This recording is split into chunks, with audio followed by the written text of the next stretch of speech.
श्रीमद् भागवत जहाँ इसकी प्रतिपादन शैली घटनात्मक है, इसमें अनेक घटनाएं हैं, अनेक आख्यान, उपाख्यान, अनेक उत्प्रेक्षाएं। वहीं ये कथा स्तुत्यात्मक है, इसमें अनेक स्तुतियां हैं, देवगणों की स्तुतियां, मरुदगणों के द्वारा, ब्रह्मा के द्वारा, लोकपाल दिक्पालों के द्वारा, सिद्ध चारण मुनियों के द्वारा, नागपत्नियों के द्वारा, नाग के द्वारा, कालिया नागस्य फणा मध्य दिव्यम नृत्य करो तुम। अलग अलग अलग स्तुतियां हैं, तो ये भागवत स्तुत्यात्मक भी है। हमारे हर ग्रंथ में भगवान की स्तुतियां हैं, लेकिन भागवत विशेष स्तुत्यात्मक ग्रंथ है, भगवान की अनेक स्तुतियां। हमारे तो सारे ग्रंथ ही उपदेशात्मक हैं, उपदेश के बिना जीवन अधूरा है, जीवन का विकास रुक जाता है अगर उपदेश में अरुचि पैदा हो तो।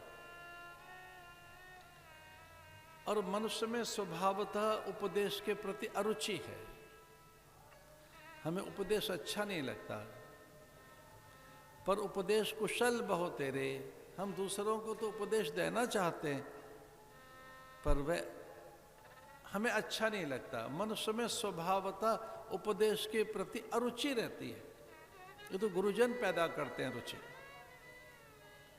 और ये उपदेश भागवत का भगवान ने ब्रह्मा को दिया, उपदेशात्मक। भगवान ने उपदेश दिया ब्रह्मा को चतुश्लोकी माध्यम से। भागवत में चतुश्लोकी भागवत के माध्यम से ब्रह्मा को उपदेशित किया भगवान ने। कैसे उपदेश जीवन में आए? मातृदेवो भव, पितृदेवो भव, माता पिता के उपदेश, आचार्य देवो भव, आचार्यों के उपदेश। उपदेश नहीं आएगा तो जीवन के विकास में ठहराव आएगा, उन्नयन नहीं होगा, उत्थान नहीं होगा। उपदेश ये जो प्रकाशित करता है सत्य को, उपदेश अपनी अनंतता को उजागर करता है, जो हमारी अनंतता है। हम अजय हैं, नित्य हैं, हम शाश्वत हैं, सनातन हैं, समीचीन हैं, प्रत्येक संदर्भ में नूतन और सामायिक हैं। यही तो उपदेश है जो हमें सत्यता की ओर लेकर जाता है। उपदेश बताता है ना, मैं मन बुद्धि नहीं हूं, चिदानंद रूप शिवोहम शिवोहम।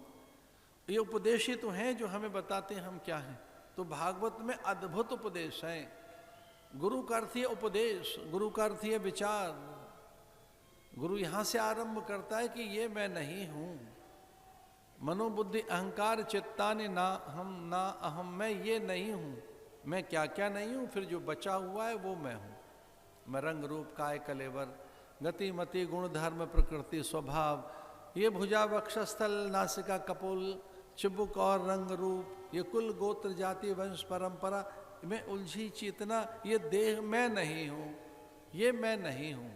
न मैं जाति भेदा, न मैं मृत्यु शंका, न पुण्य हूं न पाप हूं। ये जो उपदेश है यही बड़ी संपदा है।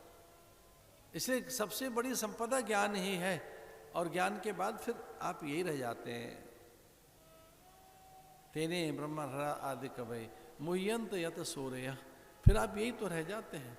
तो ज्ञान में आप रह जाते हैं, कुछ और नहीं रहता, बाकी चीजें चली जाती हैं, कुछ और बचता ही नहीं। ऐसे उपदेश उपदेशात्मक